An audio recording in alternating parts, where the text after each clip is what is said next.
Everyday life science by সূচনা চ্যানেলে সকল শিক্ষার্থীদের স্বাগত। আজকে আবারও এসে গেছি ক্লাস 11 চ্যাপ্টার 6 কোষ জীবনের মূল একক। তো আজকে পার্ট 11-এ তোমাদেরকে পড়াবো সাইটোস্কেলিটন, সিলিয়া এবং ফ্লাজেলা সম্পর্কে।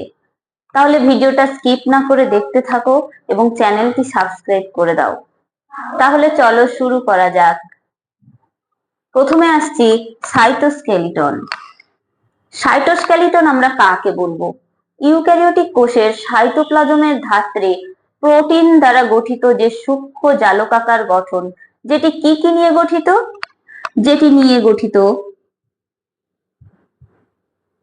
অণুতন্তু বা মাইক্রোফিলামেন্ট,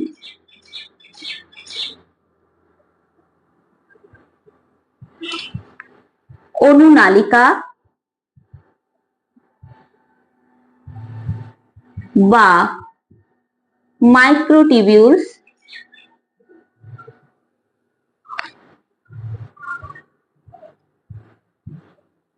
এবং অন্তর্বর্তী তন্তু, যাকে বলা হয় ইন্টারমিডিয়েট ফিলামেন্ট।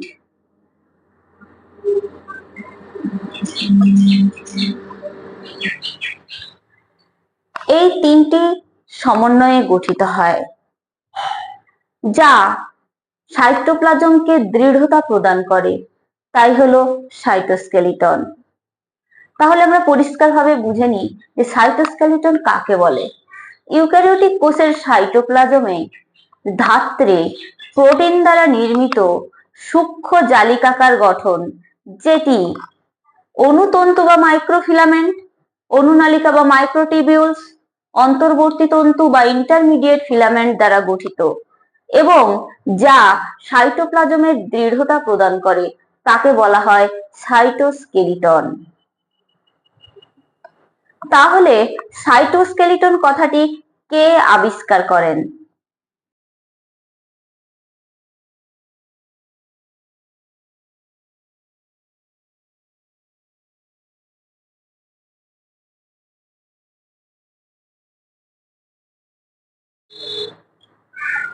বিজ্ঞানী কোল্ডজফ 1928 সালে প্রথম এই সাইটোস্কেলিটন শব্দটি ব্যবহার করেন।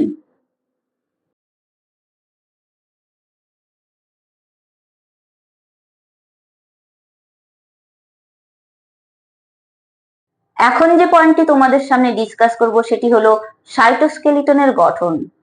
তোমাদের এটা মনে রাখতে হবে যে সাইটোস্কেলিটনের গঠনটা পরিবর্তনশীল, যেটা একটা গুরুত্বপূর্ণ পয়েন্ট। তাহলে কি বললাম? সাইটোস্কেলিটনের গঠন পরিবর্তনশীল। কখন পরিবর্তিত হয়? কোষের জনন, কোষের চলন দশায় সাইটোস্কেলিটনের গঠন ক্রমাগত পরিবর্তনশীল, এটা লক্ষ্য করা গেছে।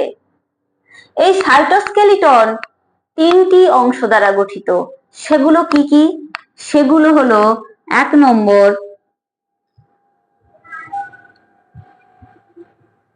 অণুতন্তু।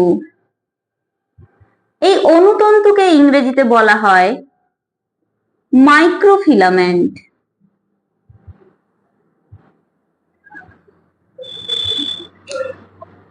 এই অণুতন্তুটা কি প্রোটিন সহযোগে গঠিত? অণুতন্তু যে প্রোটিনের সহযোগে গঠিত, সেই প্রোটিনের নাম হলো অ্যাক্টিন।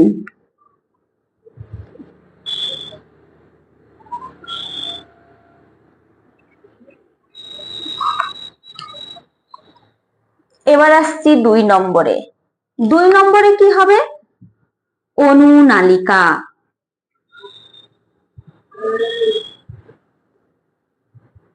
এই অণুনালিকাকে আমরা ইংরেজিতে কি বলবো?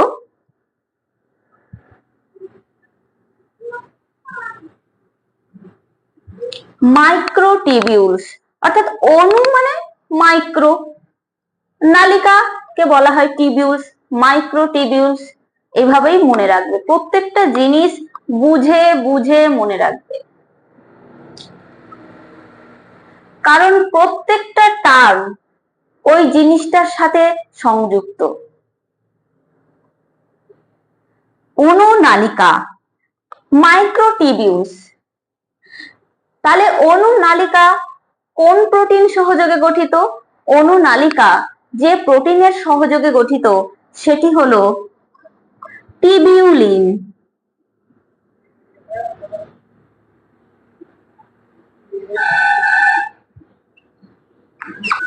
আবারও বলছি, প্রত্যেকটা টার্ম সুন্দরভাবে ভেঙে ভেঙে মনে রাখবে, কারণ প্রত্যেকটা টার্মের সাথে সম্পূর্ণ বিষয়টি জড়িত। এবার আসছি নাম্বার 3। নাম্বার 3 হলো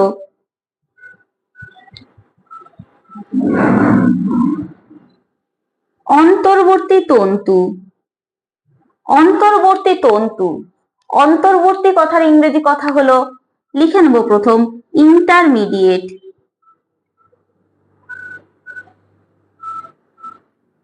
আর তন্তু কথার ইংরেজি হলো ফিলামেন্ট। তাহলে অন্তর্বর্তী তন্তুর ইংরেজি ফর্ম হলো ইন্টারমিডিয়েট ফিলামেন্ট।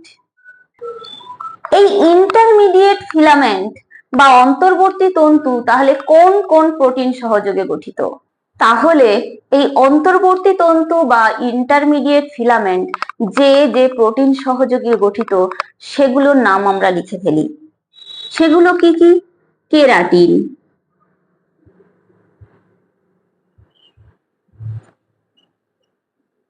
ডেসমিন,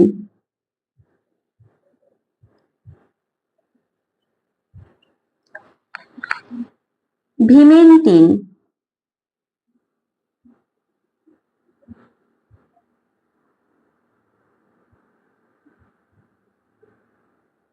ল্যামিন ইত্যাদি।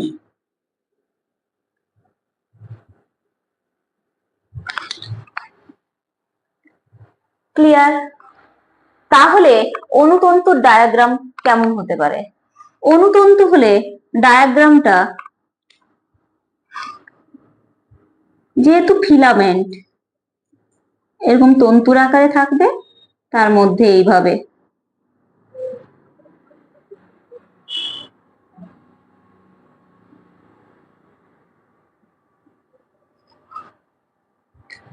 অনুনালিকা যদি হয় সেটার ডায়াগ্রাম কেমন হতে পারে?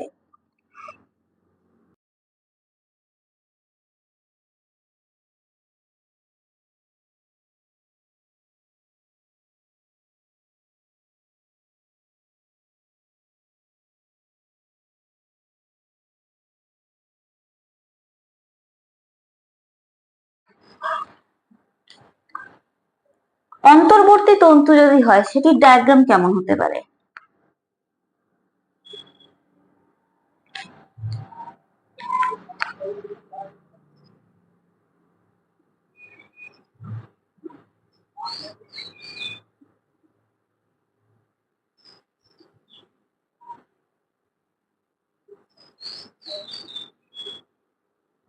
তাহলে সাইটোস্কেলিটনের কাজ বা ফাংশন গুলো কি কি হতে পারে? সাইটোস্কেলিটনের কাজ বা ফাংশন গুলি হলো, নাম্বার 1, কোষ এবং এর প্রবর্ধকের আকৃতি প্রদান।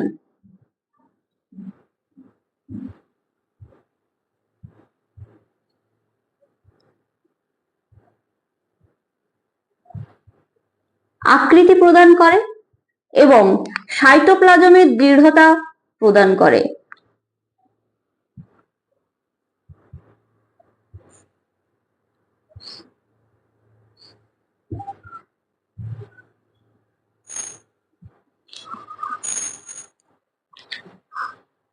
এই সাইটোস্কেলিটনের 2 নম্বর কাজ কি?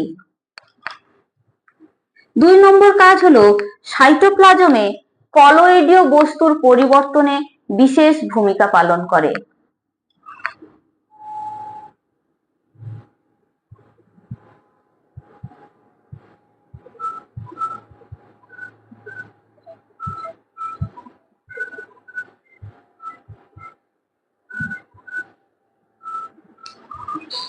তাহলে কি হলো?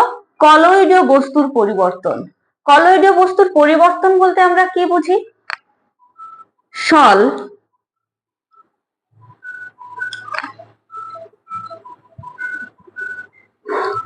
থেকে জেল এবং উল্টোভাবে জেল থেকে সলের পরিবর্তনই হলো কলয়েডীয় পরিবর্তন। এরপর নাম্বার 3 তে আসছি। নাম্বার 3 হলো কোষ অঙ্গাণুগুলোর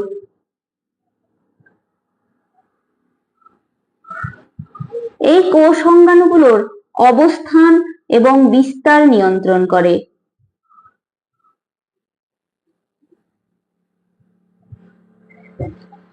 সাইটোস্কেলিটনের 4 নম্বর কাজ হলো কোষের আভ্যন্তরীণ পরিবহন, সাইটোপ্লাজমীয় চলন, অ্যামিবয়েড চলনে বিশেষ ভূমিকা পালন করে সাইটোস্কেলিটন।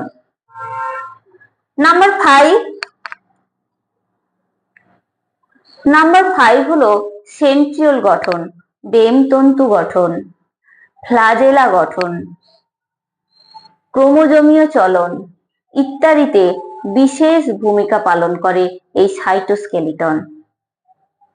তাহলে সাইটোস্কেলিটন এখানেই শেষ করলাম। এইবারে আসছি সিলিয়া এবং ফ্লাজেলাতে। তো প্রথমে জেনে নেব সিলিয়া কি। এই সিলিয়া হলো কোষের চারপাশে, কার চারপাশে? কোষের প্রোটোপ্লাজমের চারপাশে যে সূক্ষ্ম উপাঙ্গগুলি লক্ষ্য করা যায়, যেগুলো কি করে? চলন বা গমন, খাদ্যস্রোত সৃষ্টি করে, খাদ্য গ্রহণে সাহায্য করে এবং জ্ঞানেন্দ্রিয় হিসেবে কাজ করে, সেগুলোকেই বলা হয় সিলিয়া। এবার জেনে নেব ফ্লাজেলাটা কি। প্রোটোপ্লাজমের বাইরে যে দীর্ঘ সুতার ন্যায় উপাঙ্গ লক্ষ্য করা যায় তাকেই বলা হয় ফ্লাজেলা। এবারে আসছি আবিষ্কার বা ডিসকভারি। এই ফ্লাজেলা কথাটি কে আবিষ্কার করেছেন? নাম্বার 1 বিজ্ঞানী এঞ্জেলম্যান। 1868 খ্রিস্টাব্দে প্রথম পর্যবেক্ষণ করেন। কি করেন? প্রথম পর্যবেক্ষণ করেন এবং নামকরণ করেন।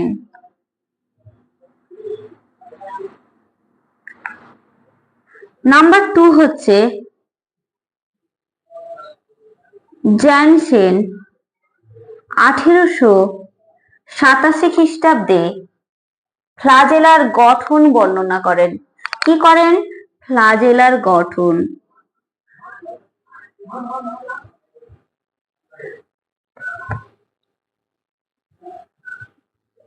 নাম্বার 3 হলো ফসেট অ্যান্ড পটার।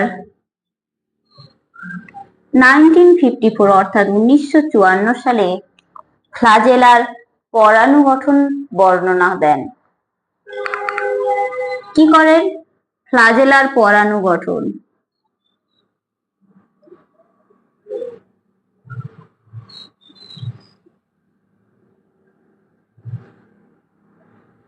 এই ফ্লাজেলার পরাণু গঠনে অ্যারেঞ্জমেন্টটা কি ছিল? অ্যারেঞ্জমেন্টটা ছিল 9+2 অ্যারেঞ্জমেন্ট বা 9+2 সজ্জারীতি। অঙ্গ সংস্থানগত এবং শারীরবৃত্তীয় ভাবে ফ্লাজেলা এবং সিলিয়ার গঠন মোটামুটি প্রায় একই রকম। তাহলে চলো ফ্লাজেলা এবং সিলিয়ার রাসায়নিক উপাদানগুলো কি কি তা জেনে নিই। ফ্লাজেলা বা সিলিয়ার রাসায়নিক উপাদান বা কেমিক্যাল কম্পোজিশন গুলো হলো, নাম্বার 1 হলো প্রোটিন। এর মধ্যে প্রোটিন কতটা থাকে? প্রোটিন থাকে 70 to 84%। Number 2 lipid. এই লিপিড কতটা থাকে?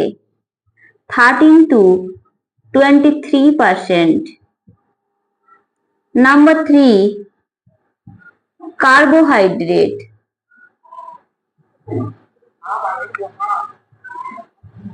এই কার্বোহাইড্রেট কতটা পরিমাণ থাকে? 1 to 6%। Number 4, nucleic acid. এই নিউক্লিক অ্যাসিড কতটা পরিমাণ থাকে? 0.2 to 0.4%।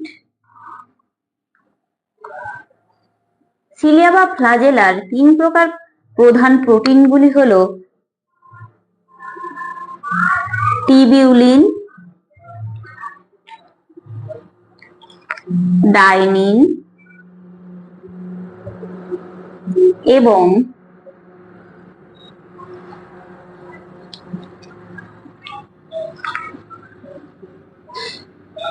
নেক্সিন। এখন যে পয়েন্টটি তোমাদের সামনে ডিসকাস করব সেটি হলো সিলিয়া এবং ফ্লাজেলার গঠন বা স্ট্রাকচারটা কি। অঙ্গ সংস্থানগতভাবে এবং শারীরবৃত্তীয়ভাবে এই সিলিয়া বা ফ্লাজেলার গঠন মোটামুটি প্রায় একই রকমেরই। তো চলো তাহলে সিলিয়া বা ফ্লাজেলা কয়টি অংশ নিয়ে গঠিত? সিলিয়া বা ফ্লাজেলা মোট 4টি অংশ নিয়ে গঠিত। সেগুলি হলো নাম্বার 1,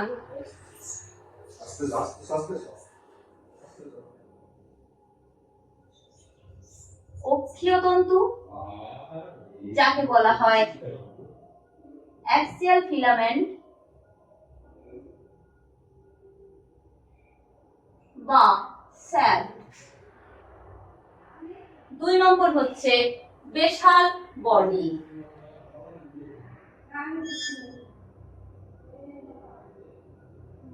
3 নম্বর হচ্ছে বেসাল প্লেট।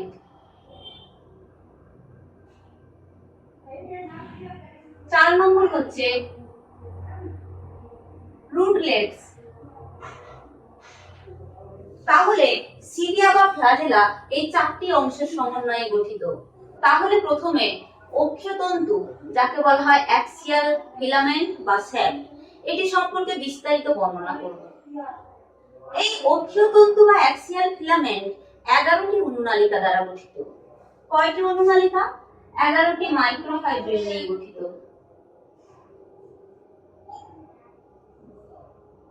এই 11টি মাইক্রোফাইব্রিল 9+2 অ্যারেঞ্জমেন্টে বিন্যস্ত থাকে। একেই বলা হয় অ্যাক্সোনিম।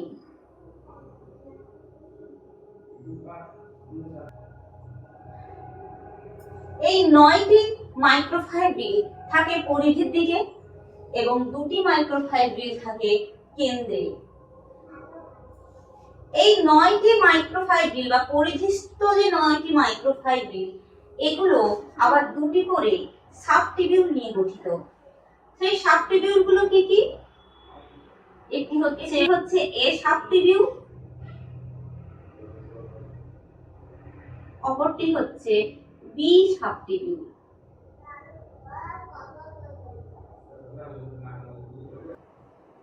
আবার এই এ সাবটিবিউল 2টি হুপ সমন্বিত। একটা হচ্ছে বহিস্থ হুপ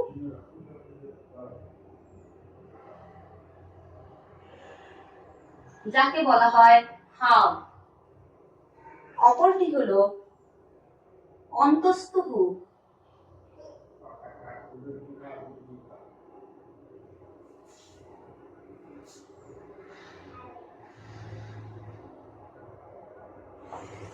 এই অন্তস্থ হুকে অর্থাৎ এ সাবটিবিউলের অন্তস্থ হুক বি সাবটিবিউলের সঙ্গে সংযুক্ত থাকে। এই যে সংযোগকারী যে লিঙ্কার, তাকে কি বলা হয়? পেরিফেরাল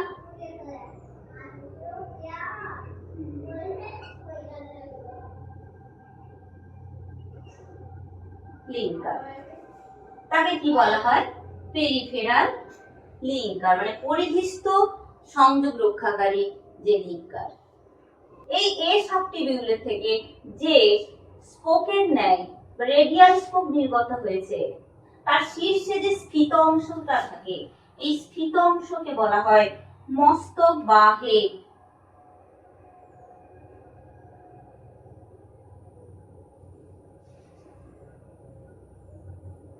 এই হেডের সাহায্যে এরা এই কেন্দ্রীয় যে নালীর আবরণ রয়েছে এটাকে কি বলা হয়? কেন্দ্রীয় আবরণ। এর মাধ্যমে এই মস্তক এই কেন্দ্রীয় নালীর যে আবরণ রয়েছে তার সাথে সংযোগ স্থাপন করে।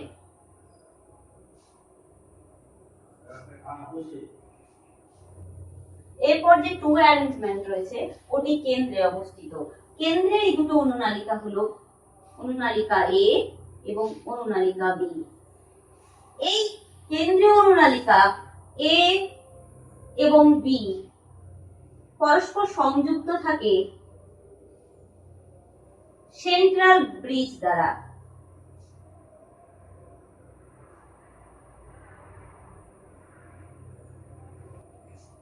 এই অনুনালিকা দুটি যে আবরণ দ্বারা আবৃত থাকে তাকে বলা হয় কেন্দ্রীয় আবরক বা সেন্ট্রাল সিট। কি বলা হয়? Central seat. এরপরে 2 নম্বরে আসছি বেসাল বডি, যাকে বলা হয় ব্লেফারোপ্লাস্ট বা কাইনেটোসোম। এটি কোথায় অবস্থিত? ফ্লাজেলার মূল দেশে। ফ্লাজেলা উঠে গেছে, এটা মূল দেশ হচ্ছে এটি। তাহলে এটি কি? Basal body.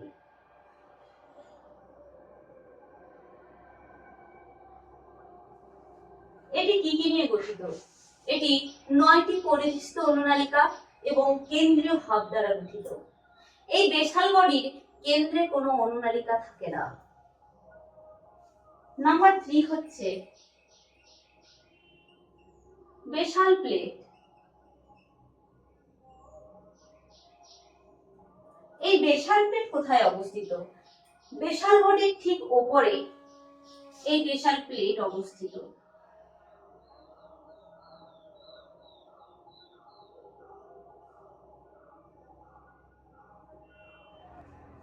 এরপর 3 নম্বরে আসছি রুটলেটস। রুটলেটস কোনটি? বেসাল বডির ঠিক নিচে 2 খণ্ডযুক্ত সরু তন্তুময় যে অংশ এটিকেই বলা হয় রুটলেটস। অনেক সময় এই রুটলেটস সেন্ট্রিওলের সঙ্গে যুক্ত থাকে, যাকে বলা হয় রাইজোপ্লাস্ট। রাইজোপ্লাস্ট কি তাহলে? রুটলেটস সেন্ট্রিওল সঙ্গে যুক্ত থেকে গঠন করে রাইজোপ্লাস্ট।